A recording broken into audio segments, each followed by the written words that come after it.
자, 누가복음 3장 15절에서 17절, 21절에서 22절 말씀인데요. 우리 한 목소리로 같이 읽도록 하겠습니다. 같이 읽습니다. 시작.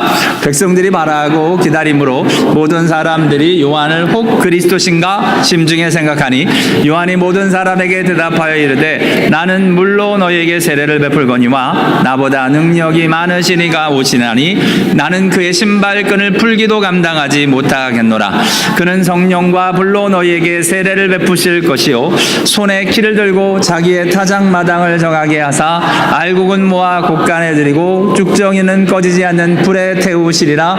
백성이 다 세례를 받을새 예수도 세례를 받으시고 기도하실 때에 하늘이 열리며 성령이 비둘기 같은 형체로 그 위에 강림하시더니 하늘로부터 소리가 나기를 너는 내 사랑하는 아들이라 내가 너를 기뻐하노라 하시니라. 아멘. 저희 기독교에는 성례전이라는 것이 있습니다. 성례전. 요즘은 저희 교회도 장로고시 이런 것들을 보지 않으니까 저희들이 이런 시험을 잘 안 보는데요. 시험 문제 중에 하나입니다. 기독교의 성례전은 무엇입니까? 생소하죠? 질문이 어렵습니다. 근데 말은 되게 쉽습니다. 우리가 노상하는 것들입니다. 성례전이라고 하면 저희들이 이 성찬과 세례 두 가지를 성례전이라고 합니다. Eucharist and Baptism이라고 되어져 있는데요. 저희들이 성찬과 세례 이 두 가지는 하나님 예수님이 특별히 명하신 저희들이 꼭 지켜야 되는 두 가지 예식이 됩니다. 특별히 성찬에 대해서 예수님이 이렇게 말씀하신 걸 사도 바울이 이렇게 해석해 놓으셨죠. 같이 읽습니다. 시작. 축사하시고 떼어 이르시되 이것은 너희를 위하는 내 몸이니 이것을 행하여 나를 기념하라 하시고 식후에 또한 그와 같이 잔을 가지시고 이르시되 이 잔은 내 피로 세운 새 언약이니 이것을 행하여 마실 때마다 나를 기념하라 하셨으니 너희가 이 떡을 먹으며 이 잔을 마실 때마다 주의 죽으심을 그가 오실 때까지 전하는 것이니라. 아멘. 자, 그가 오실 때까지 계속해야 되는 것. 그게 성찬입니다. 그래서 저희 교회는 일부 예배는 매주마다 성찬을 하고 있는데요. 2부 예배는 자주 못해서 정말 죄송합니다. 시간을 올해는 이제 좀 될 겁니다. 왜냐하면 3부 예배가 이제 1시 반으로 옮겨져서 시간 여유가 조금 됩니다. 그래서 이제 2부 예배도 성찬을 자주 하려고 합니다. 어떤 분은 성찬을 매주 한다 그러니까 뭐 이단이에요. 매주 하게 뭐 이런 얘기도 하시는 분이 계시는데 그렇지 않고요. 장로교회 예배 모범에 따르면 성찬은 모일 때마다 자주 하는 것이 좋다라고 되어 있습니다. 그리고 실제로 일부 예배 참석해 보시면 알지만 매주 하면 그게 좀 이상하지 않아요? 아니요, 진짜 좋습니다. 설교 끝난 다음에 설교가 끝난 다음에 다시 한번 예수님의 십자가 은혜를 다시 기억하는 것만큼 귀한 것이 없기 때문에 그렇습니다. 그가 오실 때까지 주의 죽으심을 전하는데 어떻게 이렇게 성찬을 행함으로 예수님의 그 모습, 그 십자가를 생생하게 여러분 오감이 움직이는 게 성찬입니다. 떡을 떼죠. 눈에 보이죠. 그리고 제가 말씀을 선포하며 귀로 듣죠. 또한 그것을 입에 직접 먹죠. 테이스티하죠. 이렇게 실제로 우리의 감각을 다 살리면서 예배할 수 있는 게 성찬입니다. 성찬이 얼마나 귀한지 모릅니다. 이것이 성찬, 이게 성례전의 하나이고 또 한 가지는 세례라고 하는 이유가 이것이기 때문에 그렇습니다. 같이 읽습니다. 시작. 그러므로 너희는 가서 모든 민족을 제자로 삼아 아버지와 아들과 성령의 이름으로 세례를 베풀고 내가 너희에게 분부한 모든 것을 가르쳐 지키게 하라. 볼지어다 내가 세상 끝날까지 너희와 항상 함께 있으리라 하시니라. 아멘.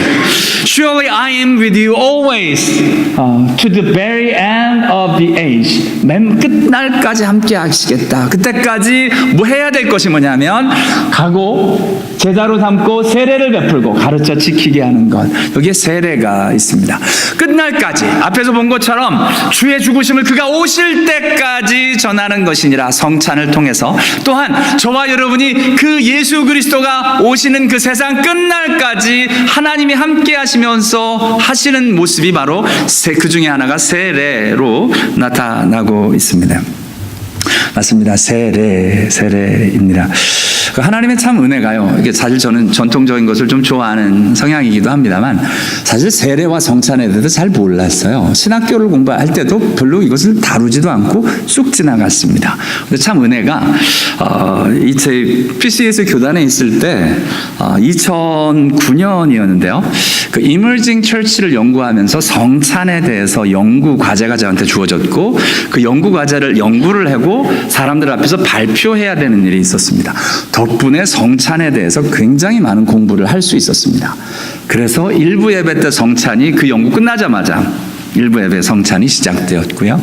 2012년도에 그 교단에서 저에게 그 미국 책자를 주면서 번역을 해라라고 프로젝트가 떨어졌는데 그게 바로 세례에 관한 번역이었습니다. 책 한 권을 번역을 했는데 두꺼운 책이 아닙니다. 얇은 책인데 그 번역을 하면서 4개월 동안 세례에 대해서 깊이 공부할 수 있었습니다. 그래서 그게 너무 좋았습니다. 이 성례전인 이 성찬과 세례 이 두 가지가 얼마나 중요한지 깨달았던 순간이기 때문에 그렇습니다. 세례. 여러분은 세례 언제 받으셨습니까? 여러분의 세례는 어떻습니까? 혹시 여러분의 결혼식은 어땠습니까? 결혼식 생각만 해도 치가 떨려요. 뭐 이러면 안 되고요. 그죠? 결혼식이 아름답게 남아지는 게 호화하고 대단한 거 뭐 어마어마한 곳에 했기 때문이 아닐 겁니다. 진짜 아름다웠던 결혼식은 지금 같이 사는 배우자와 관계가 좋으면 그 결혼식이 너무 좋은 메모리로 남아져 있는데요. 지금 배우자와 원수가 되어 있으면 결혼식이 아무리 호화롭고 대단하고 대단했어도 네, 정말 그때 돈을 왜 썼나 몰라 이런 생각밖에는 안 드는 게 사실 결혼식입니다. 지금 마치 예수 안에서요, 저희들이 세례식은 결혼식과 같고요, 우리의 신앙 생활은 결혼 생활과 같은데요, 우리의 신랑 되신 예수님 맞는 것이 이제 세례 일들이고요. 지금 저와 여러분이 신앙 생활을 하는 게 예수님과의 생활인데, 예수님과 관계가 좋으면 세례에 대한 기억이 좋아야 정상이고, 그리고 그 세례가 의미가 있게 되기를 원합니다. 세례가 어떤 의미를 갖는 걸까요? 제 아내는 여의도 순복음교회에서 침례를 받았어요. 순복음교회도 침례를 주더라고요. 저는 장로교에서 총신 장로교회 그쪽에서 세례를 받았습니다. 우리 가끔 아내가 나는 침례 받았어 하고 침례를 굉장히 프라우드하게 생각을 해요. 왜냐하면 침례가 조금 더 뭔가 이렇게 의미가 있어 보이잖아요. 여러분 침례 받으신 분들 계시죠? 침례 이렇게 어디 갔어요? 침례가 이렇게 주로 받습니다. 이렇게 물에 푹 잠기도록. 여러분 이것뿐만 이렇게 들어가기도 하고 이렇게 들어가는 분도 계십니다. 이렇게 들어갔다 나오는 침례도 있습니다. 침례가 다 똑같지 않습니다. 그러니까 사람들마다 침례 받는 모습들이 다른데요. 네, 혼자 이렇게 들이시는 분들 계세요. 이렇게 붙잡고 이렇게 이거 몇 명 하고 나면 우리 목사들 죽습니다. 이거 되게 힘들어요. 들어갈 때는 괜찮아요. 나올 때가 힘들어요. 이게 안 나와요. 잘 물에서 나오는 게 쉽지 않습니다. 이게 침례 주는 일들이 있는데요. 침례 소중한 일들입니다. 전 침례 되게 좋아 보이고요. 줄 수 있다면 침례 주는 것에 대해서 저 어려워하지 않습니다. 저번에 침례를 주게 되기를 저한테 요청을 해서 갈 수 있었는데 그때 어떻게 약속이 못 돼서 못 갔는데요.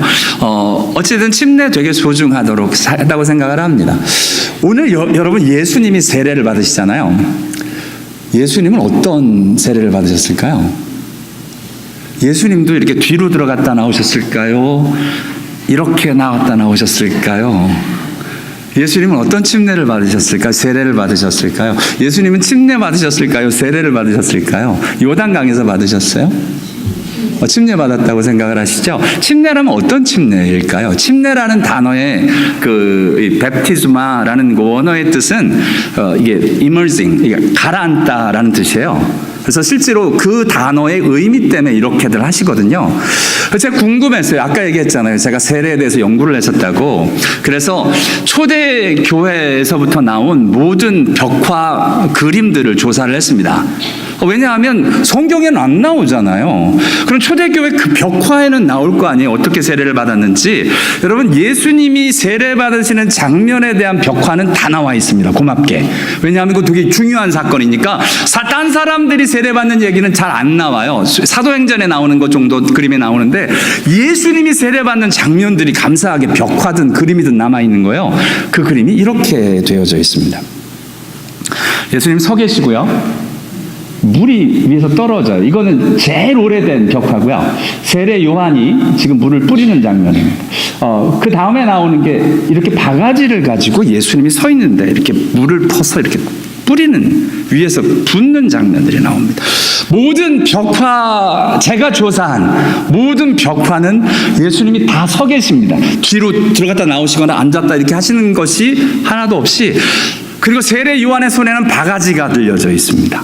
그래서 물을 위해서 이렇게 붓는 것으로 모든 벽화가 다 그렇게 돼 있다. 죄송한데 단 하나도 물속에 들어갔다 나오는 모습으로 되어 있는 벽화는 없었습니다.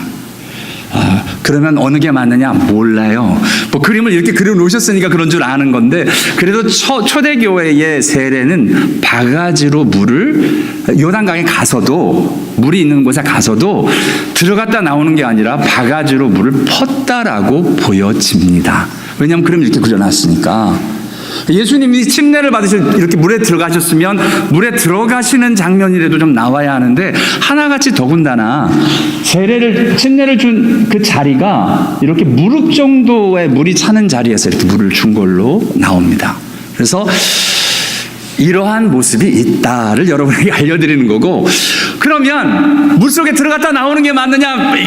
우리는 바가지 대신에 뭐를 해요? 제 손으로 하죠. 이렇게 해가지고 스프링클을 합니다. 어떤 게 맞느냐? 지금 그 얘기를 하는 게 아닙니다.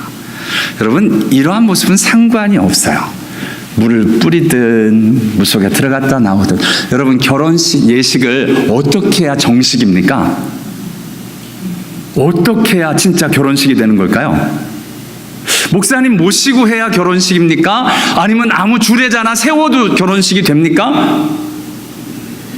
세상에서는 솔직하게 뭐 교수님도 세우고 사람들도 세우잖아요. 우리 결혼식으로 인정하잖아요. 여기 중에서는 목사님 아니고 세례가 아니라 주례 받으신 분들 꽤 되실걸요. 심지어는 결혼식 안 하고 혼인신고만 해도 결혼이라고 인정을 하시잖아요. 여러분, 우리가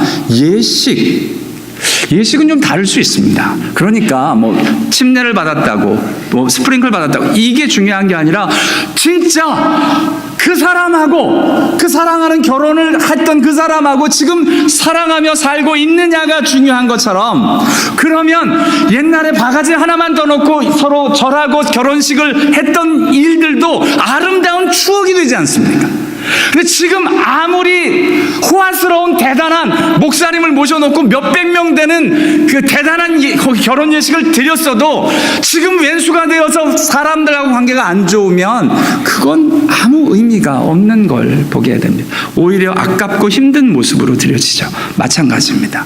하나님 앞에서의 지금 저와 여러분의 세례는 이렇게 하나님 앞에서 내가 어떤 예수님과, 우리의 신랑 되신 예수님과 어떻게 지내느냐가 이 세례의 진정한 의미가 되어지는 걸 보게 됩니다.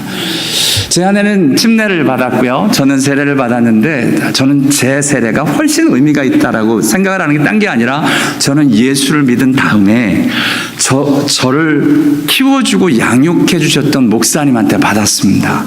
근데 그분 앞에서 받는 그 세례 예식이 저는 그때 순간순간이 다 기억날 만큼 너무 감동스럽고 감격스러웠어요. 그러면 침례를 받던 세례를 받던 상관없지 않습니까? 그 모습이 하나님 앞에서 너무 소중하게 남아있는데요. 제 아내는 침례를 받았지만 그때 예수를 영접하지 않았었습니다. 나중에 예수를 영접하고 나서 그것이 의미를 갖게 되었습니다. 다르겠죠? 다릅니다. 저와 여러분이 오늘 세례를 생각을 해보면서 나의 세례가 의미가 되려면 지금 과거에 어땠든지 상관없어요. 왼수로 시작됐어도 지금 내가 예수의 일들, 하나님의 일들이 어떻게 다가오는지에 따라 그 기억들이 소중하게 세례가 의미를 갖게 되는 것, 그것이 저와 여러분의 세례, 오늘 봐야 되는 세례의 모습입니다. 그렇죠. 예수님이 성찬을 이야기할 때요. 여러분 성찬을 이야기할 때 성찬 우리가 보통 결혼 기념일을 그렇게 따지잖아요. 네, 올해 첫 주 저희가 결혼을 1월 7일 날 했어요. 근데 올해 1월 7일이 주일이었어요. 더군다나 올해가 25주년이었어요. 첫 주에 저희 교회 당회가 있어요. 제 아내한테 이야기했거든요. 우리 뭐 딴 거 하지 말고 우리 장로님들 모셔다 놓고 그냥 매달 하는 것처럼 밥 먹고 지내자 그랬더니 제 아내가 그러더니 오케이 했어요. 그래가지고 그렇게 지냈습니다. 그것보다 더 의미 있었던 건 그 바로 전날 저희 교회 제일 연로하신 목사님 두 분을 찾아뵀어요. 우리 허인혜 목사님 내외와 점심을 같이 먹었고요. 오후에는 우리 정용철 목사님 댁에 가서 이분들의 축복 기도를 받았어요. 여러분 25주년 기념에 우리끼리 제가 다이아몬드 반지가 좋을까요? 이분들의 축복 기도가 더 좋을까요? 둘 다. 그렇지. 그렇지. 나 요즘 젊은 사람들이 아니라 나랑 나이가 동갑이구나. 머리 돌아가는 것 같아요. 둘 다. 예. 죄송합니다. 전 다이아몬드는 못 줬고요. 두 분의 축복 기도를 진짜 받았는데요. 너무 고마웠어요. 두 분의 정말 은혜로운. 그리고 장로님들이 그 사실을 알고 맨 마지막에 당회를 파할 때 축복 기도를 해주셨어요. 이것이 의미 있는 결혼이 아닐까라는 생각을 정말 해봅니다. 결혼 기념일 무엇이 중요할까요? 여러분 예수님이요 무엇을 기념하라 그랬어요? 예수님이 돌아가신 날을 기념하라고 하지 않으시고 날이 아니라 나를. 이 발음이 비슷하네. 돌아가신 날, 데이를 기념하라고 하는 게 아니라 나를 기념하라. Remembrance of me. 나를 기억해줘. 나를 기억하는 거야. 라고 이야기하고 계신 예수님의 모습을 보게 됩니다. 이 표현이 너무 좋았어요. In the remembrance of me. 그렇죠. 정말 예수를 기억하고 예수가 의미 있는 것이 성찬입니다. 예수가 나에게 의미를 가진 날이 세례입니다. 이것이 하나님 앞에서 저와 여러분이 의미를 갖는 그 본질의 일들을 갖게 되는 귀한 참 믿음의 사람, 하나님의 사람으로 드려질 수 있게 되기를 원합니다. 맞습니다. 성찬에서는 주의 죽으심을 그가 오실 때까지 정하신 그 성찬의 기념은 예수님이 나를 위해 돌아가셨습니다. 예수님이 돌아가셨습니다. 이것이 기억되어지는 날이라는 겁니다.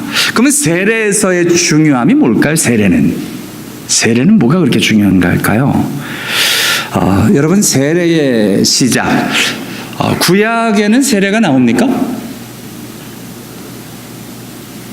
신디 자매님 아니 1부 예배도 반주자한테 물었어요. 그래서 2부 예배도 신디 자매님 구약에서 세례를 보신 적이 있나요?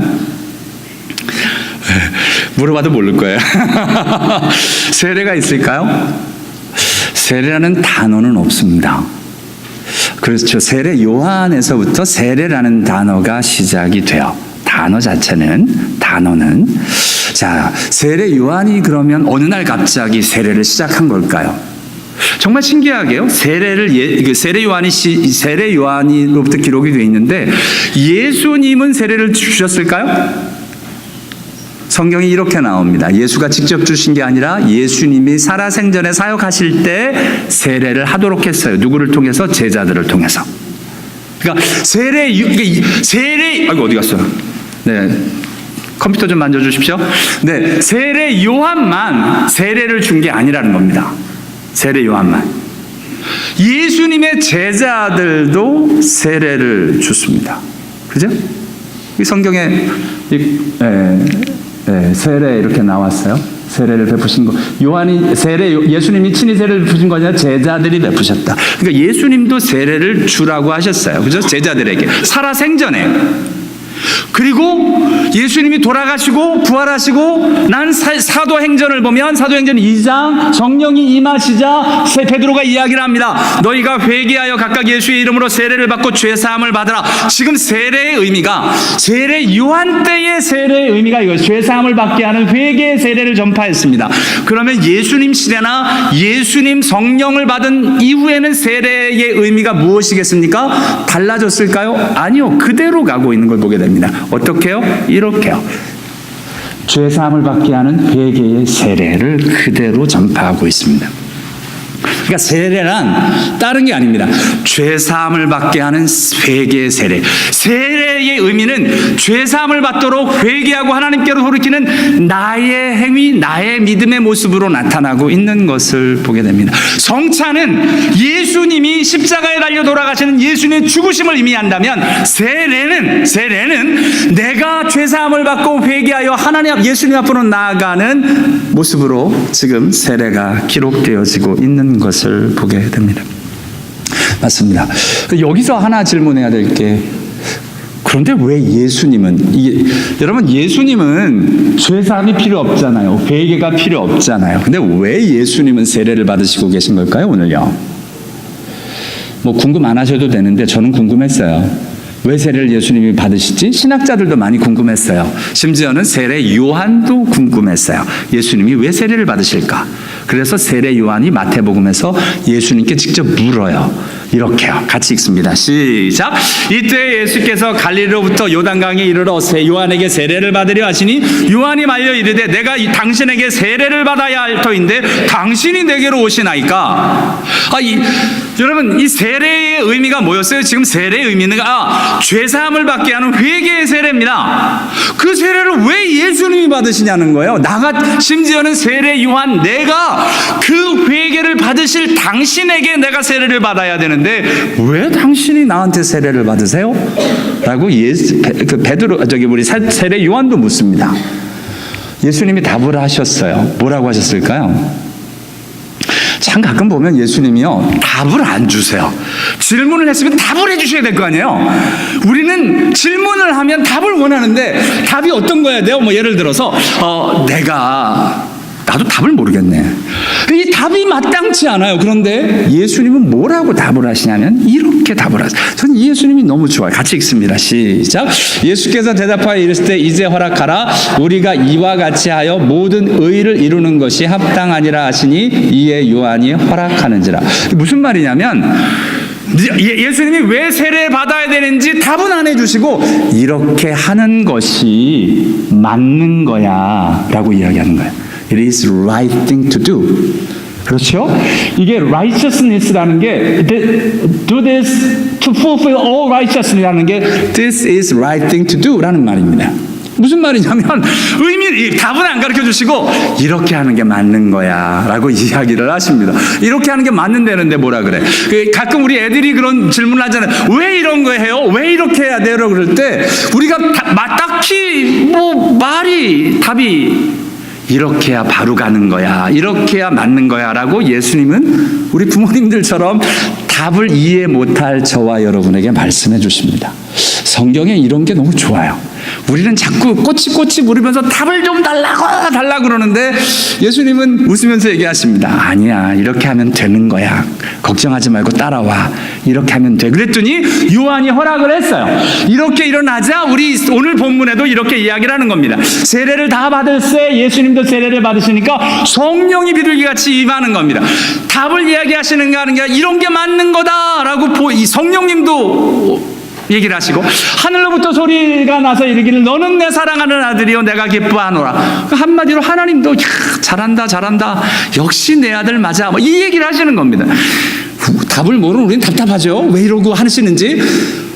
신학자들은 나름대로 답을 구해놨습니다. 그런데 성경이 답을 얘기를 안 했어요. 괜찮습니다.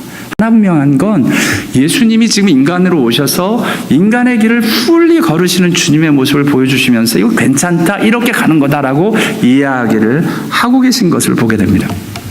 이 말씀을 드리는 건 다른 게 아닙니다. 성경에 가끔 우리가 알지 못하는 일들 또 우리 상황에서 알지 못하는 이유들이 있죠. 왜 이렇게 일어나? 하나님 왜 이렇게 하십니까? 하나님 왜 이런 일이 있는 겁니까? 우리는 알지 못하지만 하나님 이야기하십니다. 이게 하나님이 하시는 바른 일이란다 라고 이야기하고 계십니다. 맞습니다. 이렇게 하나님 앞으로 지금 세례가 드려지고 있는데요. 어쨌든 예수님의 세례는 우리가 이해를 잘 못하지만 나름대로 신학자들은 답을 만들어 놨지만 성경은 답을 안 하니까 하나 분명한 건 이렇게 드려지는 게 하나님의 방법이랍니다. 그렇죠? 하나님이 인간에게 세례를 받으시는 게 하나님의 방법이래요. 너무 놀랍습니다. 저는 이 예수님이 너무 좋습니다. 그러면서 이제 오늘 본문에 세례를 주는데 다양하게 세례의 이야기가 나오죠. 물로 세례를 베푼다, 성령과 불로 세례를 베푼다라는 이야기가 나오는데 왜 세례 요한은 물로 세례를 베푼 걸까요? 그 외에 예수님의 제자들도 요단강에서 세례를 베풀고 또한 예수님의 제자들이 성령을 임하고 난 다음에도 계속되어지는 이야기가 세례를 베푸는데 물로 세례를 베풀어요. 세례 요한이 마치 시작한 것 같은데 계속 물로 세례를 주는 이유는 뭐가 있을까요? 왜 물로 이 물로 주는 세례가 세례 요한에서부터 시작된 걸까요? 그렇지 않습니다. 구약은 세례라는 행위가 실제로 이렇게 겉으로 드러나진 않지만 그 의미와 일들은 물과 함께 엮어서 성경에 계속 말씀되어지고 있는 걸 보게 됩니다. 첫 번째로 나오는 일들이 여러분 물로 세례를 주는 내용이 뭐냐? 아까 말씀드렸죠? 죄 사함을 받게 하는 회개의 세례잖아요. 똑같이 여러분 이 의미가 어디에 담겨 있냐면 성막과 성전에 가면 담겨져 있습니다. 같이 읽죠. 시작. 너는 물두멍을 노수로 만들고 그 받침도 노수로 만들어 씻게 하되 그것을 회막과 제단 사이에 두고 그 속에 물을 담그라. 그들이 회막에 들어갈 때에 물로 씻어 죽기를 면할 것이요 이는 그와 그의 자손이 대대로 영원히 지킬 규례니라. 영원히 지킬 규례입니다. 이것은 그쳐지는 게 아닙니다. 영원히 가야 되는데 이 물두멍, 여러분 성막의 성전에 딱 들어가면 두 가지가 나옵니다. 번제단과 물두멍. 번제단은 우리 성찬을 하듯이 하나님께 피 뿌려지는 것이, 피 뿌림이 죽으심이 있는 곳이 번제단입니다. 물두멍은 죄 씻음을 받는 곳이 물두멍입니다. 씻음을 받는 곳이 물두멍입니다. 여기서 씻지 않으면 죽임을 당한다라고 이야기를 합니다. 맞습니다. 물의 의미는, 성경의 물의 의미는 씻어 정결케 하는, 씻어 깨끗하게 하는 의미로 성막과 성전에 나타납니다. 이런 가장 비슷한, 오늘 본문의 내용과 가장 비슷한, 이게 성막 성전에 나오는 이야기지만 더 비슷한 이야기가 나오는데 바로 엘리사를 통해서 나아만 장군이 요단강에 가서 7번 씻는 이야기가 나옵니다. 그때 뭐라고 표현하냐면 깨끗하리라. 요단강에 몸을 7번 씻으라. 내 살이 회복되어 깨끗하리라 하시는 내용이 나옵니다. 이러한 연장선상에서 지금 세례 요한의 세례가, 물세례가 있는 겁니다. 우리가 받는 물세례가 어느 날 세례 요한이 시작한 것도 아니고요. 바로 이와 같이 선지자를 통해서 또한 성막과 성전을 통해서 일어났고, 심지어는 그 이전의 일들을 사도 바울과 사도 베드로가 해석해 놓았습니다. 그 이전에 물 사건으로 유명한 사건이 뭐가 있죠? 성막과 성전 전에, 바로 전에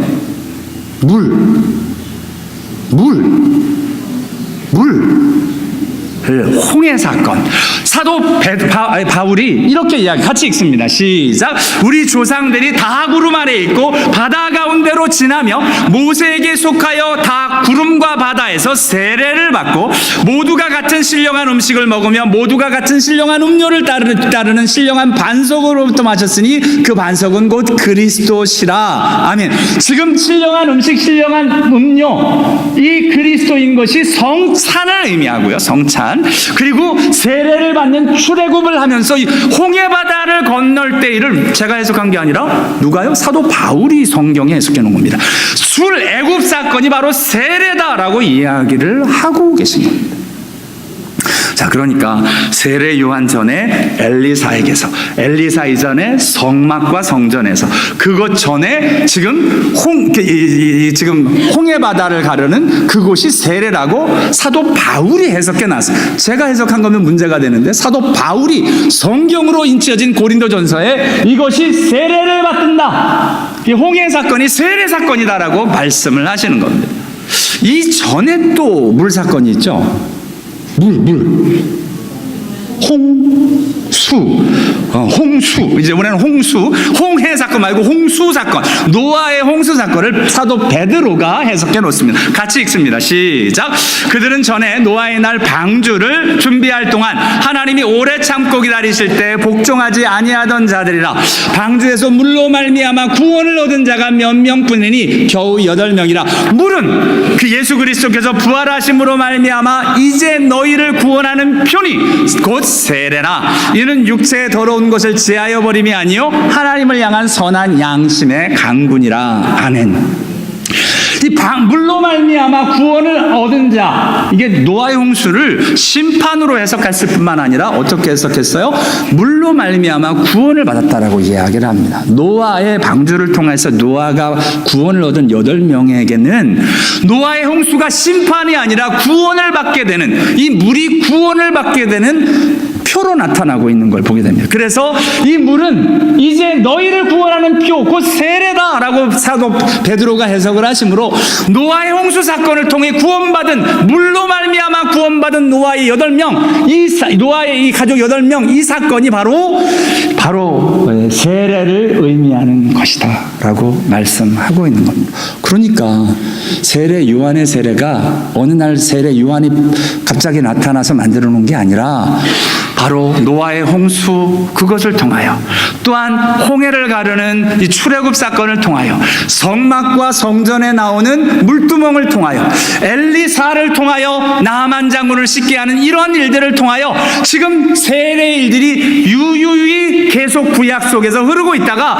그것을 본격적으로 그 세례의 진짜 의미가 예수님이다 라고 초점을 맞추면서 본격적으로 예식화되어지는 모습이 바로 세례 요한부터로 이제 되어지는 겁니다. 그러니까 저와 여러분의 받는 세례, 그 세례가 세례 요한부터도 아니고 예수님부터도 아니고 정말 창세기에서부터 하나님이 만들어 놓으신 구원의 표다. 구원의 표. 이게 베드로전서를 특별히 공부할 때는 여기에 보면 여러분, 이 세례란 다른 것이 아니라 하나님을 향한 선한 양심의 강군이라. 이 표현이 너무 좋았어요. 세례를 받을 때 중요한 건 세례 예식도 중요하지만 진짜 중요한 그 가운데 있어야 될 건 하나님을 향한 선한 양심의 강구. 저와 여러분의 마음의 심령 안에 세례를 받을 때 진짜 중요한 건 하나님을 향한 정직한 선한 양심의, 하나님을 향한 강구가 있냐는 겁니다. 내가 하나님이 없으면 못 삽니다. 하나님 없으면 안 됩니다. 죄송합니다만 그냥 이렇게 사형리에서 나오는 어떤 그 공식에 따라 예수를 영접 기도를 한 것이 세례 표징이 되는 게 아니고, 진짜 그 모습이 있다 하더라도 그 가운데 우리 안에 하나님을 향한 선한 양심의 강구, 우리의 양심의 부르짖음이 그 세례식에 있느냐입니다. 그렇죠. 세례의 의미는 우리 안에 담겨진 이 일들이 있어야 진정한 세례다라고 오늘 본문은 이야기하고 있고, 그래서 세례 예식 때 일어났던 일들이 중요한 게 아니라 지금 현재 저와 여러분의 선한 양심, 하나님을 향한 선한 양심의 강구가 살아있느냐, 그것이 진짜 중요한 모습으로 오늘 진정한 세례의 이 의미로 다가올 수 있게 되기를 원합니다. 맞습니다. 세례, 그 세례는 물세례, 다음 주에는 성령 세례와 불세례에 대해서 조금 더 말씀을 좀 다뤄보겠습니다. 오늘은 물세례를 보면 이렇게 정말 엘리사를 통해서, 성전의 물두멍을 통해서, 출애굽을 통해서, 노아의 홍수를 통해서 이 물세례의 의미를 이미 담아놓고 우리에게 말씀해 놓고 계시고, 그 일들이 우리에게 예식화되어져 있는 이 세례. 그래서 저희들이 더 이상 성전에 가서 물 안 씻죠? 성전에 가서 안 합니다. 왜냐하면 저희들에겐 세례 예식이 있기 때문에 그렇습니다. 여러분, 저희들이 예식이나 여러 가지 일들은 발전되어져 왔습니다. 성경을 보면 고정되어 있지 않고 발전되어져 왔습니다. 예를 들어서 단을 쌓았고요, 성막이 있고 성전이 있습니다. 그리고 성전 대신 예수님이 오셨어요. 이렇게 하나님 앞에서의 예식과 일들이 발전되어져 옵니다. 그 예식의 그 폭발적인 그 정점이 바로 예수님이 오셨을 때인데요. 그런 것처럼 지금 세례의 모습도 노아 홍수를 거쳐 출애굽을 거쳐 성막을 거쳐 엘리사를 통해 지금 세례 요한에게 바로 앞에서 터지더니 이제 예수님을 통하여 세례라는 예식의 진정한 의미를 저와 여러분에게 전하게 되고, 또한 예수님이 말씀하시는 대로 이 세례가 같이 다시 읽습니다. 시작. 그러므로 너희는 가서 모든 민족을 제자로 삼아 아버지와 아들과 성령의 이름으로 세례를 베풀고 내가 너희에게 분부한 모든 것을 가르쳐 지키게 하라. 볼지어다 내가 세상 끝날까지 너희와 항상 함께 있으리라 하시니라. 아멘. 주님이 하신 말씀대로 세례 일들을 오실 때까지 베풀 뿐만 아니라 세례에 있을 때마다 세례의 모습을 통하여 우리가 구원받은 하나님 앞에서의 나의 믿음의 모습, 마치 결혼 기념일이 다른 게 아니죠. 우리가 사랑하고 여전히 부부로 정말 귀한 아끼고 사랑하는 일들이 있다는 것이 확인되어지는 날이지, 그것이 시작되는 날이 소중해서 기념하는 것이지 그것을 기념하는 것이 목표가 아니지 않습니까? 그죠? 그 본질을 잊어버리면 사람들이 서로 강팍해지고 힘이 들어집니다. 진짜 그 본질에 우리의 모습들이 가야 되는 것처럼 오늘 세례 일들도, 아직 세례 안 받으신 분들도 계시지요. 저 위에 계시네. 제가 세례를 받으라고 몇 년째 졸르는데도 안 받는 분이 저 위에 계시네. 네, 웃지만 말고, 네, 웬만하면 이제 받으시죠. 왜냐하면 예수를 사랑하는 줄 내가 아는데 받으셔도 됩니다. 진짜요.